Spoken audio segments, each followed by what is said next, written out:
Hello, everyone. I'm Daz, and welcome to American Civil War and UK History podcast. This presentation is available as a video on our YouTube channel or as a podcast from wherever you get your podcasts from. And if you're watching on YouTube, remember to hit that subscribe button and give us a big thumbs up. And to keep up to date with everything American Civil War and UK history, check out our website where you'll find blog posts, podcasts, and links to all of our social media pages. The link is available in the podcast description. And joining me today again, I'm pleased to say, is author John Maxwell. Welcome, John. Greetings, Daz. And today's discussion is about Liverpool's involvement in the plot to kidnap and assassinate President Abraham Lincoln. But before we get into the plot itself, a bit of background on Liverpool's connection with the Confederacy and what brought about the popularity of the Confederacy in Liverpool, please, John. Okay, well, I'm going to take you all the way back to 1776, actually, because that's where everything goes back to, really, including "Don't Tread on Me" and all these ideas. So, it's within a few years. It was only the early 1880s of independence.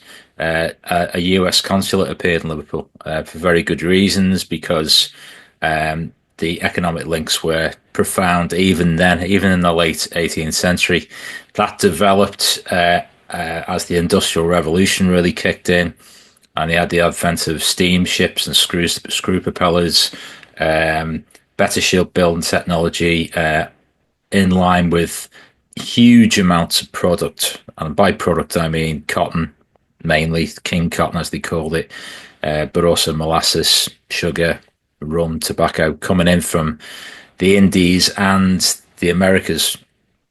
This relationship became intrinsic, not just between Britain and the United States, but you would say in terms of a civic to national relationship between the United States and Liverpool directly. So you have the consulate in place. It was all hunky-dory into the late 1850s, early 1860s. There was a cotton boom. The mills were springing up left, right, and centre in the northwest of England, served by vast amounts of cotton coming into the port. And then, as we well know, Fort Sumter was upon us, and you had the build-up to the Civil War, and Southern interests suddenly became in the spotlight in the city. Now, so much of this is sort of taken over by the original book Water Street, talking about the building of the Confederate Navy and how it was financed, how they sold cotton bonds in the cotton exchange, and by they, I'll get into who they are in a moment. But the Confederacy suddenly became a very, very popular idea, and therefore the Union less popular in the city. And the reasons for that, well, there's one reason, very, very simple reason, and that is money. There was very realistic fears from the point of view of not just your gentleman or not just your kind of rich broker or so forth, but right all the way down to the dock workers and shipwrights, that their business was going to be destroyed by the action, by the Union blockade of the southern ports. So what transpired there was there was a need to run this blockade. So you needed very strong ships built with iron hulls, effectively ironclad ships, and you needed fast ships as well. So they needed to be strong and fast. And it happened that Liverpool was one of the foremost places in the world where you could build these ships. We had so many shipyards here and the best technology, the best minds working on this, and in some cases the best crews, even, because many of the crews even came from the city or were pulled in by the city. So all of this was playing out while you had these huge battles and this sort of this game going on the streets of the city. You had on the one side, the Confederate side, you had a guy called James Dunwoody Bullock, who actually, as it happens, is Teddy Roosevelt's uncle, and quite an intrinsic sort of player from a very, very powerful Savannah family. He defected from the Union very early on, and he was one of the few sort of brilliant naval minds to come over, a commander. And he was tasked with coming to Liverpool specifically with the mission to build a navy, to raise funds for it, but also for other antics, for other sort of nefarious sort of actions. One of which was to bolster the idea of the Confederacy becoming a nation. If Britain had recognised the Confederacy, to say this point blank, and also possibly some of the other European powers, particularly France, Napoleon III was known to be keen on the idea, then, well, we would have had a very different outcome to the war, I would argue, and possibly you would have seen direct involvement in the European powers. I've heard this talked down so much, in various groups and so forth, that Britain would have entered the American Civil War. It's a ridiculous idea, but there was genuine fear for, and again rooted in the economy. There was fear that this Union blockade was going to strangle a key earner for places like Liverpool and indeed Britain. Not only that, another justification was that the United States was simply getting too powerful in North America, and there were still very significant British interests to the north and what became what we know now as Canada. There were still very significant interests. So there was just a kind of strategic game being played.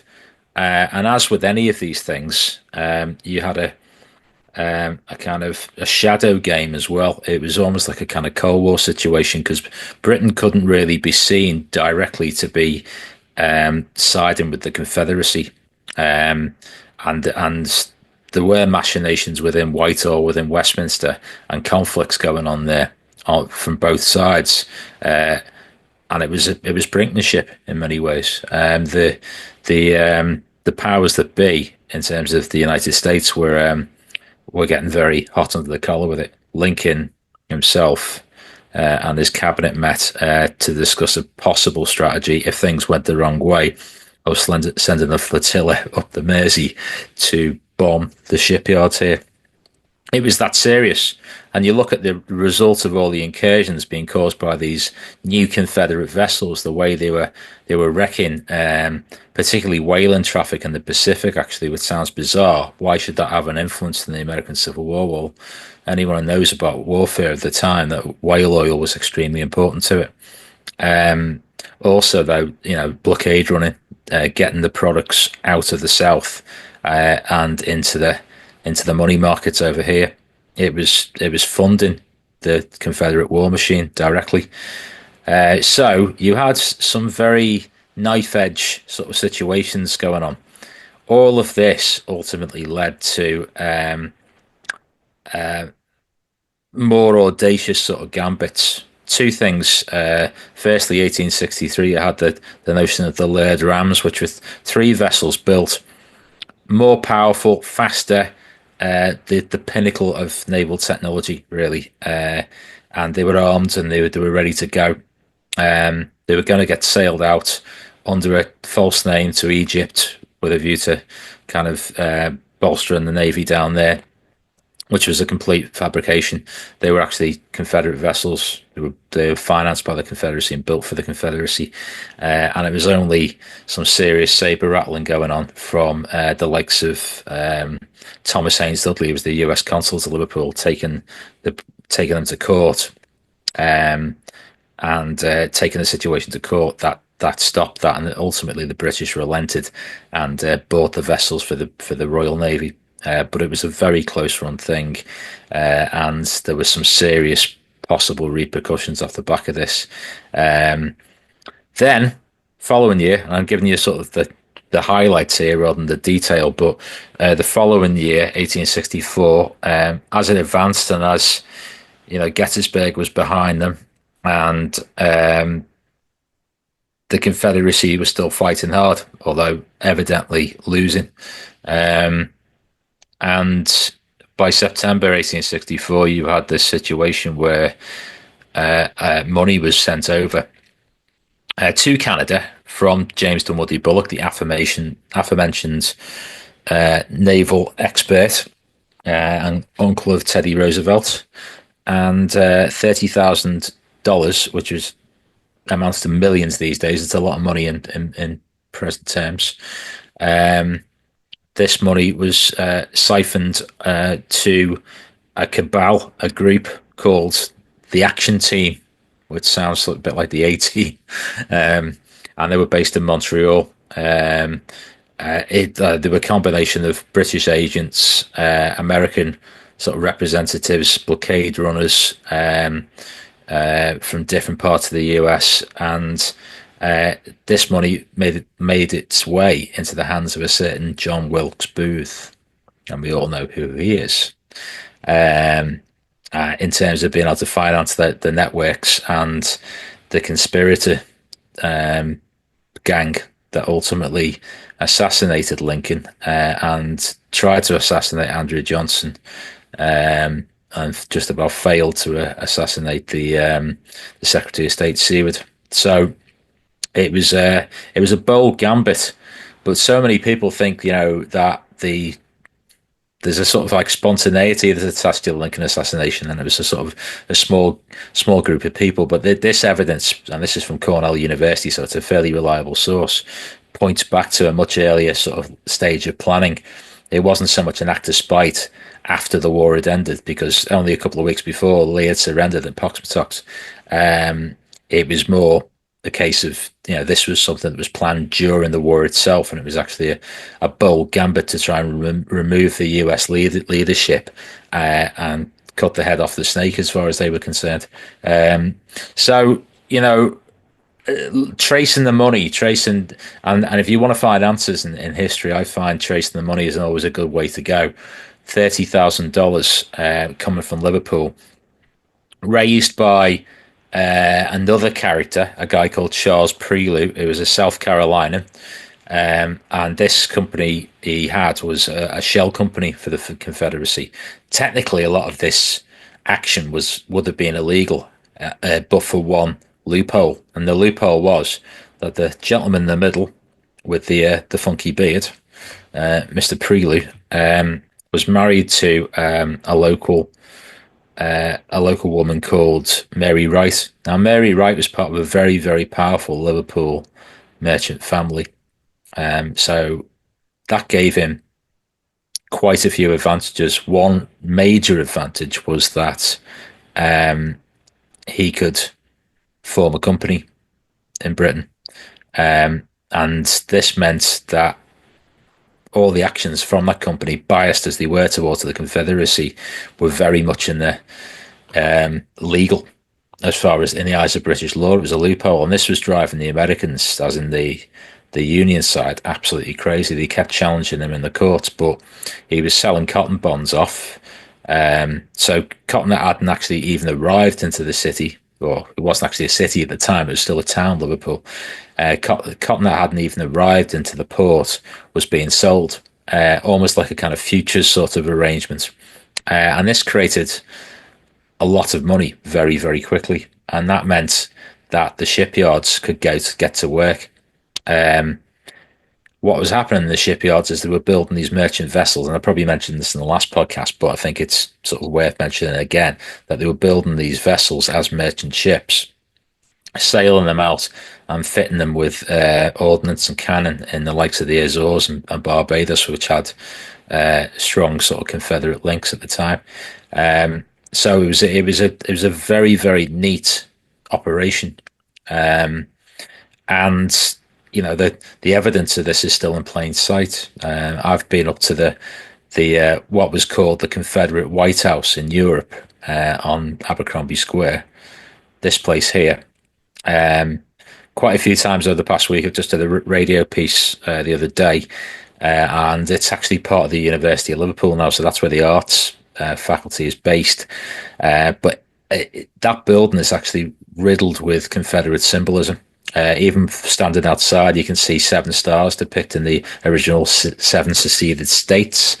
You go inside and you can see, as soon as you walk in the front door, you look up, you see a palmetto palm tree. So the Palmetto Brigade's emblem. That's the first thing you see looking up. And many people don't even notice this because all they see is a pretty picture of a palm tree, and they don't understand the sort of direct significance this has, including the snake at the bottom of it, and the kind of insignia of "Don't tread on me," which is one of the mottos.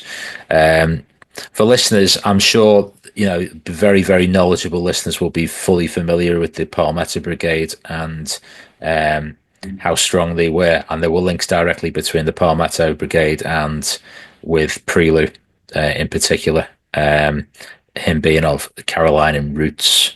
The Palmetto Brigade before the Civil War had incursions into Mexico, and as a result, vast tracts of land were kind of pulled into the US. So when they were fighting under a US / sort of Janissary flag, really, they went down there, and they were extremely efficient and deadly fighting force in many ways. Then they formed the basis of the Confederate Army as it came together. Them and other fighting forces like the Fighting Tigers of Louisiana and so forth. So you had all the symbolism is in there. The Carolina Panthers as well, where you can go in there. You walk into the foyer and it's this kind of beautiful.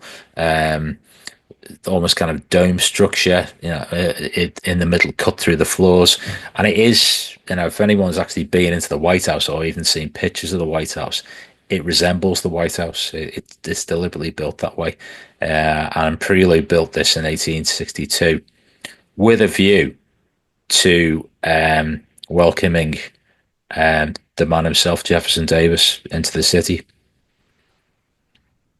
Okay, thanks. And this building plays an important role in your new book, doesn't it, as well? Because that is the title, isn't it? Which we'll go a bit more deeper into later, Abercrombie Square. Yeah, so thanks for sharing all that. Why did the Southern sympathisers in Liverpool want Lincoln dead? And obviously, that's pretty obvious, the financial side of things and that. But just give us a little bit more information about why they hated Lincoln so much. Well, they did hate Lincoln, partly to do with as the war developed and, as these horrendous battles sort of took place and gradually, the skill and the adept forces on both sides, it started to play out into a bit of an end game. It was partly to do with, I think, a sort of an idea that any post-war situation could be very bad for the South, in terms of what Lincoln was planning to do in terms of the post-war settlement. And some of this was probably not really founded in anything but fear, really, what was going to happen. It's sort of akin to, I suppose, post-Versailles in Germany, and the kind of severe sort of repercussions off the back of that. I would say, though, originally, the original project was actually mooted to kidnap Lincoln and use it as a sort of gambit in order to gain some sort of advantage, and that could have been to either prolong the war or at least weaken the North in some way and hold something over the North. Particularly, if you kidnap someone's president, that's going to be a very powerful sort of weapon to hold over someone. It's often said that Washington D.C. is a northern capital in the southern setting, and it is very much so. It's that close to southern lines and to kind of voraciously Confederate territories at the time, in every single way, shape, and form. So I think that support for a project that became a Lincoln assassination rather than a Lincoln kidnapping, or at least a Lincoln attack of some way, was a sort of natural progression from what had been happening, because of course they're 3,000 miles away in Liverpool, and actually still the blockade was continuing, all the way through the war, and there was still anger, indignation, worry that the North um, would stop this commerce, um, all the way through. Interestingly, Darren, Abercrombie Square is not just that number 19 Abercrombie Square. The next door to them was the mayor of the time, so a powerful figure in Liverpool, and all around them in that square you had Confederate supporters. You had fundraising activity going on at St George's Hall, which is still there, magnificent building. First thing you see as soon as you walk out of Lime Street Station, and you had all kinds of garden fetes, and there were parties, celebrations when any kind of battle was any success in battle. News travelled across the Atlantic. So this was something that was sort of driven into the culture of the town. And I say town because it's bizarre. There were more people in Liverpool back then than there are now, but it wasn't actually officially called a city until the 1880s. So it was still seen as a town, even though it's probably the second biggest place, as it were, behind London in the country. Manchester might have a bit of an argument about that, and so might Glasgow. But there was Liverpool was certainly a lot bigger in terms of population than it is now in many ways, relatively speaking. So you had this sort of very, very fervent sort of anti-Northern and anti-Lincoln mentality here, which it was quite hard for the union to sort of gain any traction for quite a number of years. It stopped very, very suddenly. And the indicator of how quickly it stopped was when you still had Southern people of influence like Jefferson Davis coming here in the immediate aftermath of the war because they knew there was support. And there's another character I want to mention who's connected to the Lincoln assassination as well. A guy called John Surratt, who was the only Lincoln conspirator to escape. He got out through Canada. His mother was actually one of the ones who was executed at Arsenal Penitentiary in the summer of 1865. One of the gang she was seen as, and they didn't think they would execute a middle-aged woman. It was one of the sort of it was part of the mentality, but such was the backlash after Lincoln was killed. You had to tour with his coffin. There was huge grief in the North. You had this kind of almost kind of showpiece execution. But her son, Mary Surratt, owned the lodging house in Washington. There's Wilkes Booth and there's Surratt. Mary Surratt, his mother, owned the lodgings where the plan was hatched. Basically, all the conspirators met up before in the run up to the assassination, and then they fled Washington. Wilkes Booth, as everyone will probably know, was eventually, after he broke his ankle when he leapt off the onto the stage after shooting Lincoln at point blank with a Derringer, and he managed to get out the theatre, which was very, very kind of mysterious given the security that should be around the president. But anyway, that's another story. And he managed to get quite far. Dr. Samuel Mudd famously repaired his ankle, and eventually they caught up with him. The federal forces caught up with him in a silo, a tobacco silo, and he was killed. But Surratt managed to escape, and he came out through Canada. Now, Canada is quite an interesting place in the whole scheme of all this because, as I mentioned before, that money from Bullock came through Montreal, and eventually made its way to the ringleader, Wilkes Booth. But Surratt went to Canada, got to a Jesuit mission, and made its way across the Atlantic to Liverpool, and it was actually a Canadian priest who was giving them sanctuary in the Holy Cross Church, which was the biggest Catholic parish in the country at the time. It was full of Irish immigrants. Brand new sort of parish, really. I haven't been around for very long at all, only a couple of years. And Surat hid out. And I think Liverpool was a natural place to come because there was still this sort of idea that it was a friendly haven for Confederate sympathisers. He didn't stay here long, and I think the reason for that was because as soon as the war ended, by war ended, there's sort of two endings as the way we think it over here, Darren. One ending is, of course, General Lee surrendered in early April, like 1865, in Appomattox, and yeah, you've got the surrender of the CSS Shenandoah in November 1865 on the Mersey to HMS Donegal, but actually formal surrender was at Liverpool Town Hall, the steps of the Town Hall. So that sort of ended it.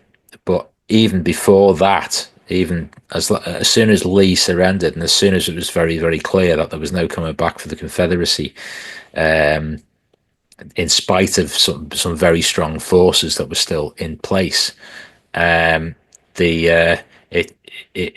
was obvious to many of the supporters that the jig was up. And of course, the bottom line in this city, because it was based upon vast amount of commerce, trade, was to do business with the American administration, with the federal administration, and the support for the Confederacy sort of evaporated from there on in. So Surat, his kind of postscript is he got out of Liverpool, he escaped, and he went to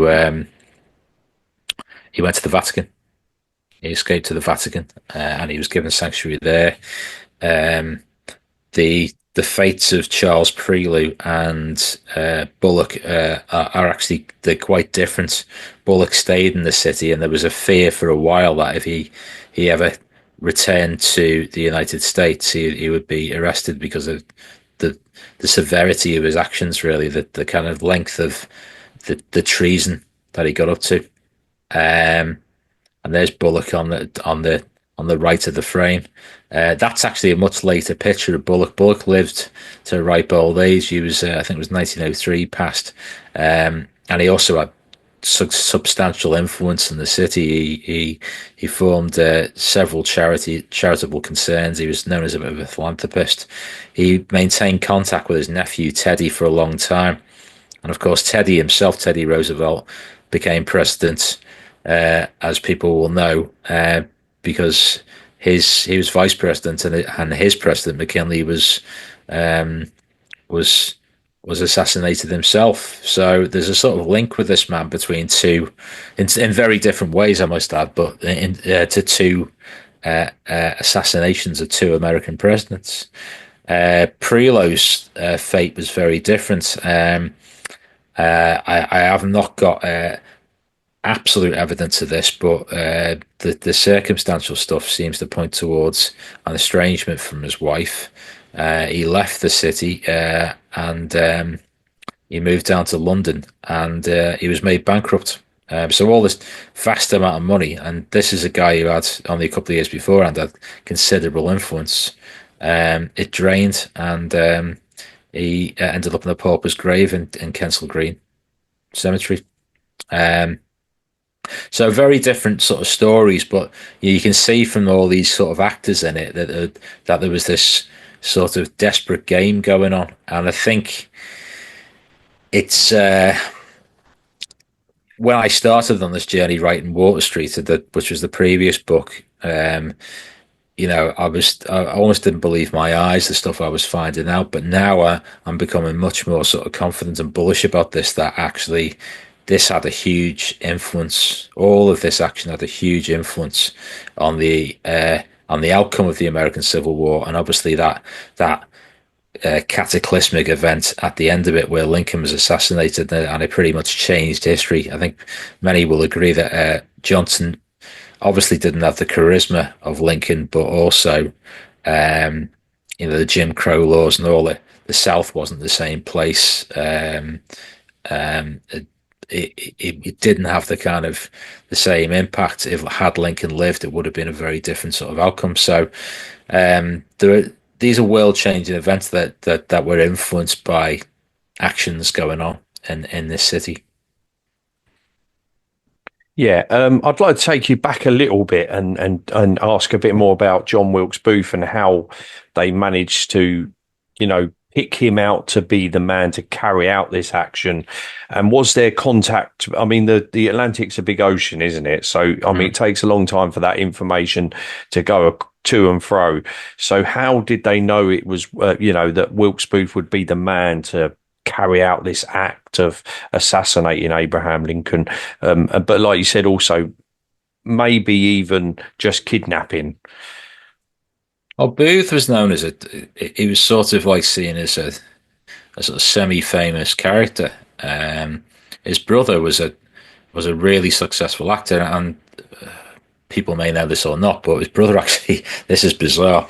His brother was instrumental in saving the life of Abraham Lincoln's son. He stepped off a train and he stopped him getting run over, basically. So that's a kind of bizarre twist of fate, and both his brother and his father were quite fervently on the Union side. So there was a sort of family division going on there. But it also, I think this is very interesting in terms of Wilkes Booth as a character. He was different, in many ways from his sibling and his father, because he was perceived as being not having the kind of same sort of level of talent. So I don't know if I'd had something kind of driving him. There was some kind of strange sort of fame kick, and psychologists could have a very interesting time looking at this sort of thing. But in terms of how that recruitment, well, there was certainly involvement with Richmond directly in that. Him being sort of targeted as a possible candidate for doing this. But as I said before, it wasn't framed as an assassination from the start. The idea was to find a way to subvert the high command of the Union, and that started really with the president. If they could get to the president in one way or the other, then it could possibly even change the outcome of the war at a late stage in '64. But there were British sort of involvements in this as well. There was a guy called George St. Ledger Grenfell, who was a long-time agent of Palmerston. So Palmerston was the British Prime Minister through most of the American Civil War. Lord John Russell came in towards the end, but it was Palmerston who was the kind of main actor in that. And this Grenfell was a kind of expert in kind of shadow warfare, really, proxy warfare, as it was called. He was almost a kind of James Bond sort of character at his time. He was very good at sort of going into states and sort of agitating and causing problems. So ultimately, he was probably, you could say, one of the kind of lead characters in this, and it's no coincidence that he was British. So, what I'm doing, Daz, is kind of forming direct links between very powerful agents and in Britain and the Confederate High Command. And yeah, of course, you put certain things together. Do I have a smoking gun in terms of saying that Jefferson Davis had a direct hand in recruiting John Wilkes Booth? There might be evidence to suggest that, and maybe one of your listeners might be able to find that. But there was certainly instigated by Richmond's High Command to begin with. The project evolved. I don't know to what length there was direct control from Richmond, or whether this was kind of a splinter cell that ultimately did the deed, and Wilkes Booth was at the head of it. But absolutely, in the early days of it, in the early days of the project, Britain was involved in the recruiting, and we saw the outcome. Mm-hmm. And again, as you said, the outcome obviously was the assassination. And there is the famous boarding house where Lincoln will die at 7:22 on the morning of the 15th of April, 1865. And like you said, it changes a lot of things, particularly the direction that the Reconstruction will go. But yeah, so so what you're saying is Britain technically are directly involved in assassination of a US president. Now, if they'd have followed the paper trail or the money trail or anything like that at the time, surely this could have gone a different way. I mean, we could have ended up at war with the United States, even though it was Liverpool that have financed this. It does come back to Britain, doesn't it? So, Well, yeah, absolutely. was there any indication from the US government that there was some involvement by Liverpool?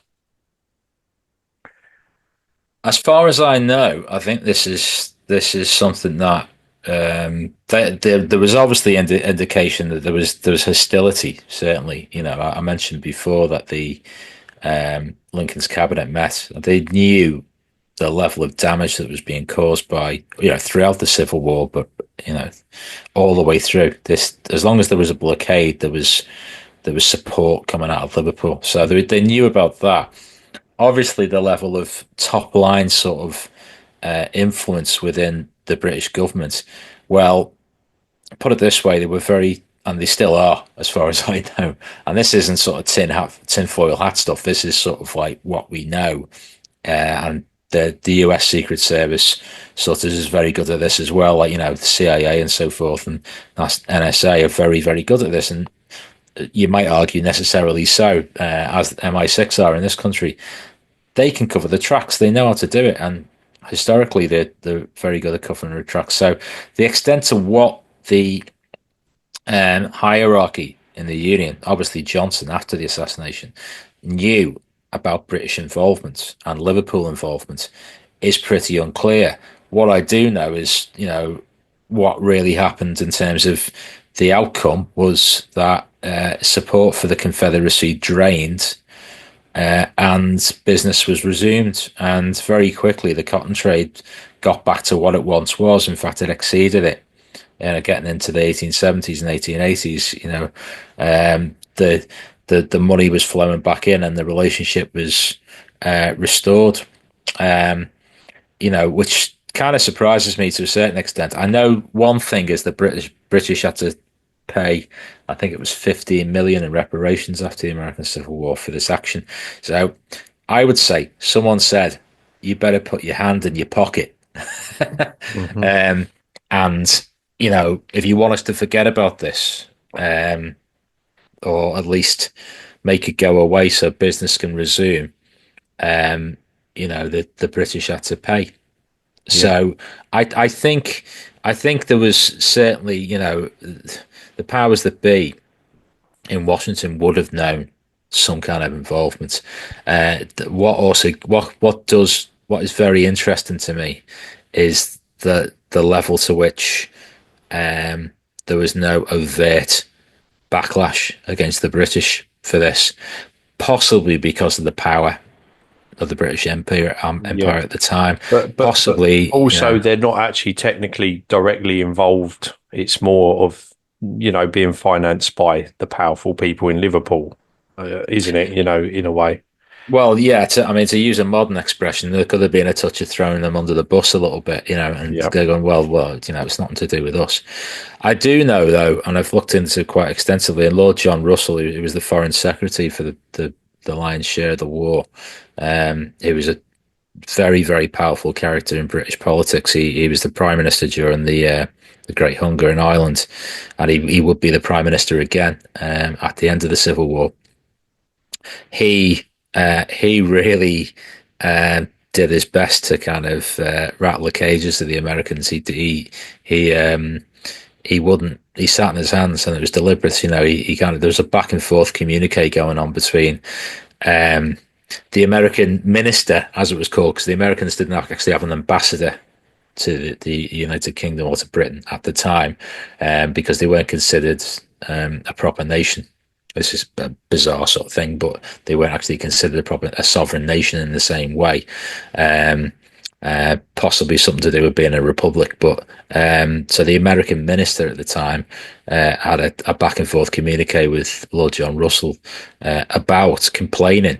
It was going through the British courts, and they were saying, look, this is having a serious negative effect upon the war. It's prolonging the war, and that link is obvious. It's the same with any war. As soon as you sort of choke the economic ability of a that will strangle the ability of the forces. That will lessen their ability to fight. They've got to. An army needs to march on something. They need to be fed. They need to be armed. And it was a vicious conflict, as I'm sure you're only too aware about, Darren. It's it took it took quite a sort of an effort from the American administration, I think, not to do anything. I do think though that there was secret diplomacy going on. There must have been, for that kind of admission that we were going to pay reparations from Britain to America at the time, and for it to be so obviously documented. I mean, Grenfell, this sort of like mysterious character, he was nearly hanged as a result. He was kind of implicated in the plot, and it was only the Britain's ambassador in Washington that stopped him from being strung up. Really, so there were quite obvious links. If you've got a British agent right in the middle of this, there's something going on. Yeah. And do you think maybe because they got their they got the people that were directly involved, and as we know, John Wilkes Booth dies, but the other conspirators are all hung, aren't they, and tried and hung. So maybe they got they got their people that they needed to get that were involved with the plot. And one of those people they believe at the beginning was involved, and you have mentioned this, was Jeff Davis. And as you said, he does come to Liverpool, but obviously he serves a couple of years in prison first, doesn't he? But he does come to Liverpool. So tell us a little bit about how he ends up in Liverpool. And I mean, at this point, he's lost a lot of, he's not very well off. So he's, been displaced. And so, he comes to Liverpool, doesn't he? He comes to Liverpool, and it's almost like a kind of strange postscript because, like I say, this magnificent Confederate White House in Europe was built in 1862. And this is at a time when, the Confederacy was buoyant, it was bullish, it was really pushing to become a nation in its own right. So you had this building that was actually built to receive someone like Jefferson Davis, and to build upon these trading links to make it, one of the possible outcomes of the war could have been that, there was just a division of the United States, and there would have been a peace settlement, and this has been argued about, but had certain battles gone slightly differently, even there could have been a kind of very different outcome in a peace settlement, and in which case he would have been coming to Liverpool under a very different sort of flag. But at the end of it, you're absolutely right, Daz. He comes here, and he was offered a job by Royal Insurance Company, with a view to even settling here. He actually lived on number 1 Belvedere Road, which is not that far away from Abercrombie Square. It's actually in Toxteth now, and Liverpool Lake, but it at the time it was a very rich sort of merchant houses. So there was still this sort of association with influence and power that he carried with him, but it evaporated very quickly, and it was actually the company themselves that backed away from this deal because they soon realised that it wasn't actually a very popular recruitment in terms of how the rest of the city saw it.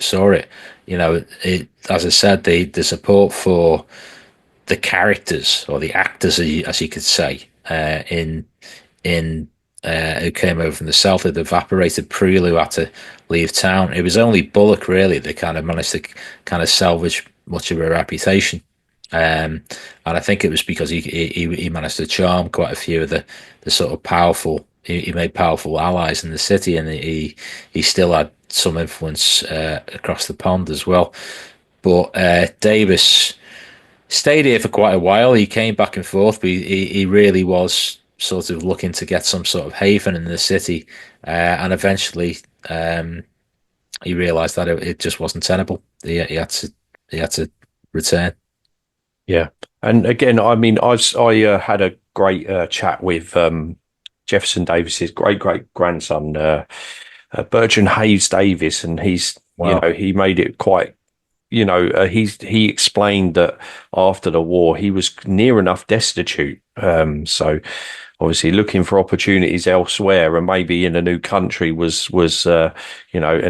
he did get around a bit after the war. He ends up settling in Vicksburg in the Mm. end, but yeah, he lost a lot of his wealth, afterwards, which is understandable. I know you just mentioned there about some of the other characters, like Prelude not being, having to leave the town and that at the time. So, what is the change in the people of Liverpool from 1 minute supporting the Confederacy to the next thing after the war, not having any appetite for this? I know this obviously the Confederacy has lost. Is that part of that reason why the appetite of the town of Liverpool lose their appetite to support the cause, if you know what I mean? Fundamentally, yes. Um, I mean, this doesn't really excuse Liverpool's sort of role in supporting that, or even prior, in terms of taking money hands over fist and relating to the slave industries, which is something that has been spoken about in relation to Liverpool, Bristol, other places. Um, but really, you look at the decision process, and it's all to do with money. It's all to do with keeping that white spun gold coming in. Those bales of cotton coming in off the ships in whatever way, shape, or form. There was sort of they were perfectly conscious of the abolitionist movements, perversely in Manchester, which has in some ways, particularly from that time, a stronger sort of connection with social justice, and the abolitionist movement there was stronger. But here, as evidence to the way the support just drained, for these ideas and for the South, it was obvious to me, if I'm going to look at it, to say it was all about money. It was all about, because if you, the fact that trade picked up so quickly and the fact that it got back to normal, in fact exceeded what it was before, it is a very clear indicator that they wanted the civic authorities in the city, and even more so the cotton brokers, the cotton merchants, the banks, the insurance industries, the docks, the ships, the shipbrokers, all of this sort of ecosystem, or this kind of economic system that was in the city. Um, it was in their interests to do business with the United States directly, and set us. It wasn't to say the relationship with the South was over, far from it, but it was all to do with, right, who do we need to speak to, and we need to sort of distance ourselves from the fact that we've just been dealing directly with and supporting the other side in the war. Mm-hmm. But this is something that's happened historically. This is something that happens in other conflicts as well. That tables are turned very quickly, and it comes down to money. It comes down to kind of keep the wealth generated, and when there's only one decision to make, which is go with the Union, then, or go with the United States, the federal side, then that's what they were going to do. But certainly up until a very late stage in the war, you've got the likes of the Shenandoah coming because they knew Liverpool was a safe port. The Shenandoah was a notorious vessel. It was rapacious. It actually got cheered into Melbourne Harbour, when it came in for repairs. But it took out so many vessels. It shanghaied so many other ships.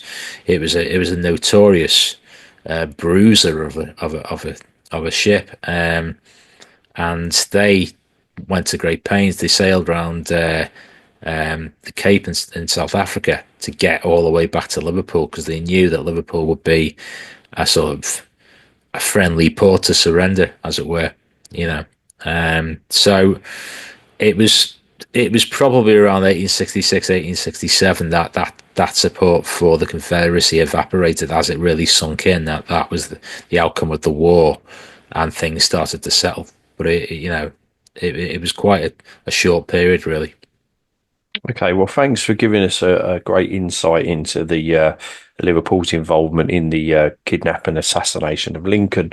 But you do have a new book out, don't you? The Americans of Abercrombie Square, and it's historical fiction, isn't it? But obviously, so the backbone of the story in this the second book of your series, is that the emphasis on it is that the assassination of Lincoln, and tell us a little bit more about what it's about.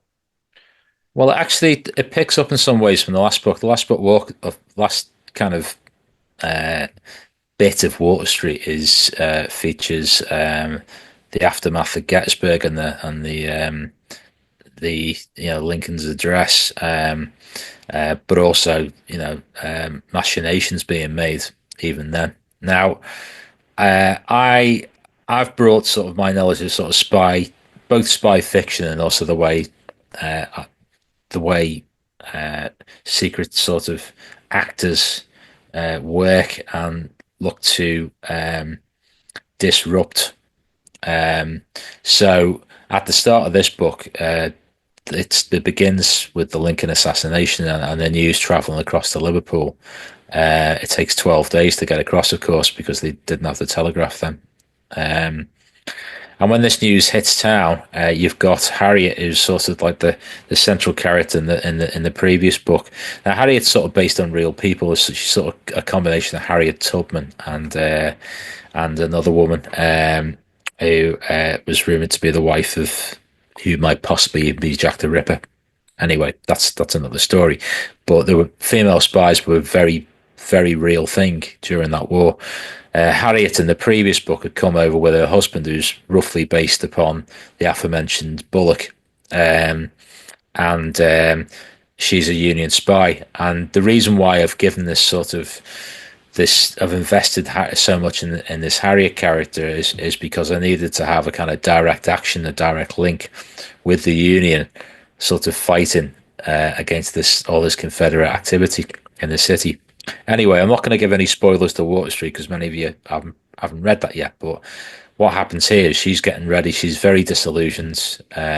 She's been brought into the middle of it all. She's getting ready to leave. She wants to go to California. She wants to go to San Francisco. She wants to leave. And then this news comes across that Lincoln's been assassinated. Her friend, who's based on a real person, Thomas Haynes Dudley, the US consul to Liverpool, is distraught because Lincoln, and he really was a very close dear friend, and he helped to get Lincoln not assassinated, helped get Lincoln elected in the first place in 1861.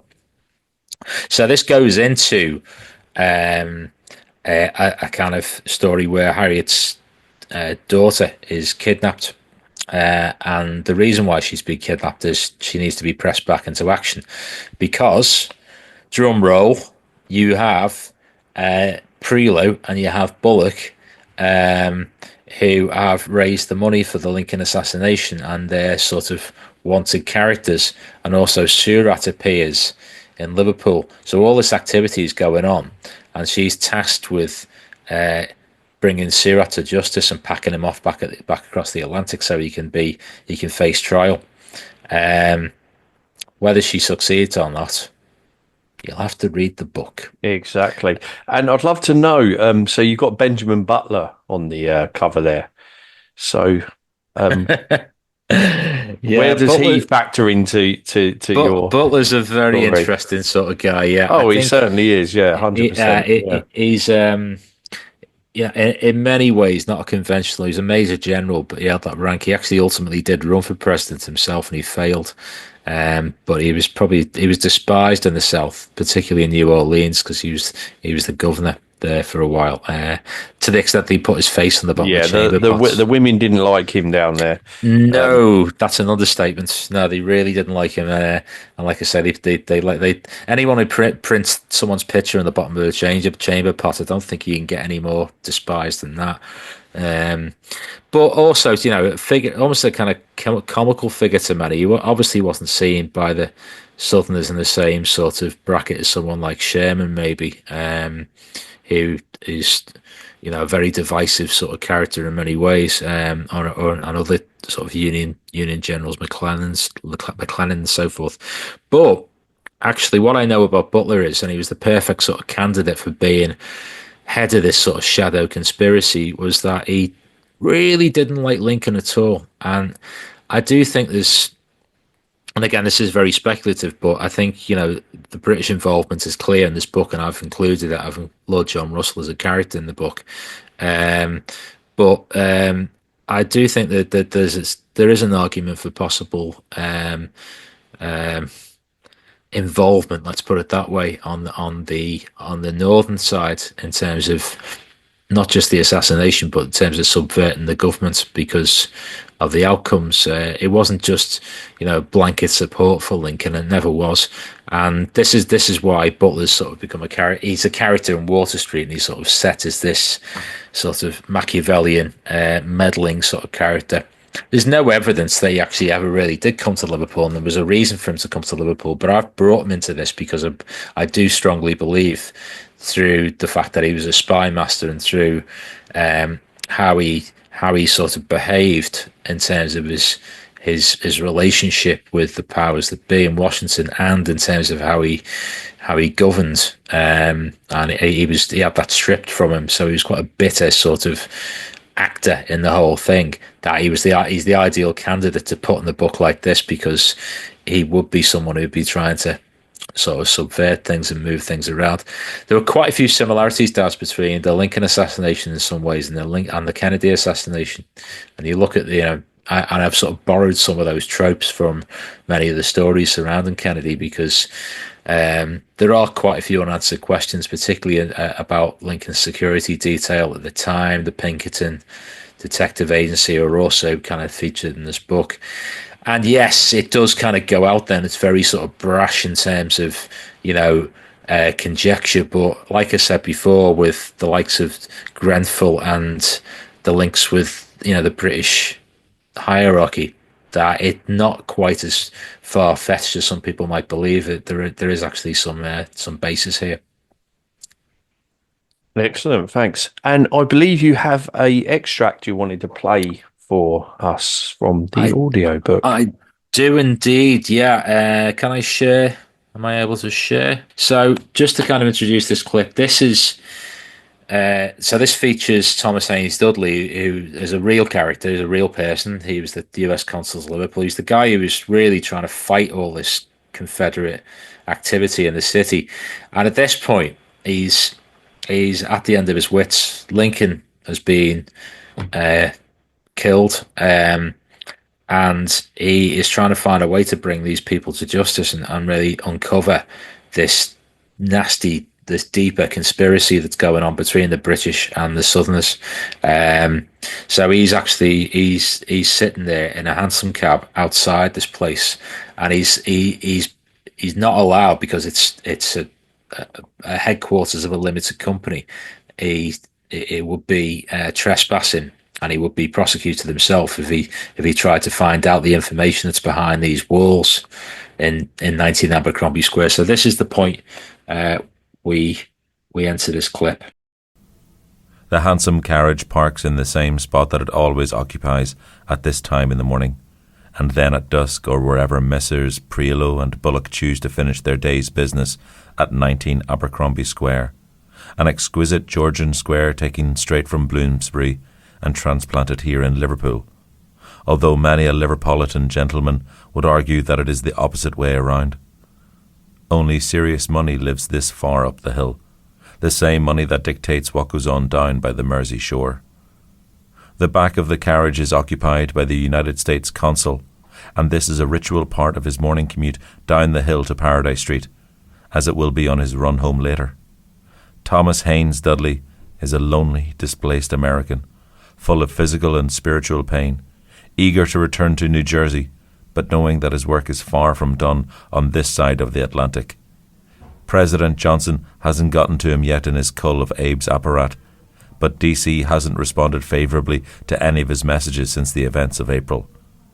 Dudley craves support, of family, of friends, of his own state and government, but he knows that it will not be forthcoming. They will not heed anything he tells them about the greater need being more vital now than ever before. Thomas Haynes Dudley sits in his carriage, observing those preening cocks entering their resplendent headquarters as if Lee never surrendered, as if Jefferson Davis's own gunmetal grey ass rests in the Oval Office right now. They know what he knows, senses, smells, but he can't prove a damn thing. So close. Just over there in that yonder garret of number 19, the Confederate White House in Europe, the nonsensical term coined by Priolo, Bullock, and the band of merry rebs within. If Dudley ever sets one foot in that building, an avalanche of injunctions and lawsuits will be visited upon him in the British courts. The ruin will finish him, yet his only salvation exists beyond those walls. The centrepiece injunction against Dudley is unequivocal. Priolo is British by marriage, and his new premises are protected by law. Dudley's use of private snoops has been curtailed by a magistrate, and then an old soak in the High Court when he challenged it. He tried to take his case to the House of Lords, but DC wouldn't pay for it. Why indeed? After he had to publicly admit that he was conducting espionage on their sovereign soil. It should be those stateless criminals who are worried, not him. They circumvented the law and ran blockade runners out of Liverpool, Glasgow and Bristol. They should be persona non grata, yet he finds himself a recluse and an outcast, as if it is the United States who are without a mandate here in the mother country, rather than the insidious project of the Confederacy that somehow lingers and thrives in this strange northern clime. Everything is bent out of shape, corrupted, and his mission has been made flaccid and anodyne. This place does not represent even a fraction of the clever racket Priolo has created, a banker and broker with his very own Navy commander in tow. They should be packing up and leaving, but they are doing quite the opposite. Why so? Dudley balls a fist, angry tears flowing. He is so close, and that information is just beyond the door of number 19. He can smash this cabal and flush out the man he knows is behind all of it, but without proof, and to the world, Thomas Haynes Dudley is just an old crank whose days are numbered. He is alone and devoid of courage. He is yesterday. He is history. He sobs into his hand. As per prior instructions, the carriage moves on and down the hill, back towards another day at the office. Anyway, thanks for showing us that, John, and that's excellent. Yeah, so where can people get your new book and, of course, your previous one? Well, both of the books are available on the Big A. So, of course, they're on Amazon, the Big Bezos Bazaar. You might like Amazon. They're very, very, very straightforward, but I know that not everyone does. So you can also order it from any UK bookshop or American bookshop. Indeed, it readily will go from there. So you get it from Amazon, or pretty much anyone who supplies books will stock it. Excellent. I shall leave the links in the podcast description. Thanks, JP, again for coming on. Oh, much obliged, as before. Absolute pleasure. Thoroughly enjoyed it, my friend. Thank you. And all that is left to say is cheers. Cheers.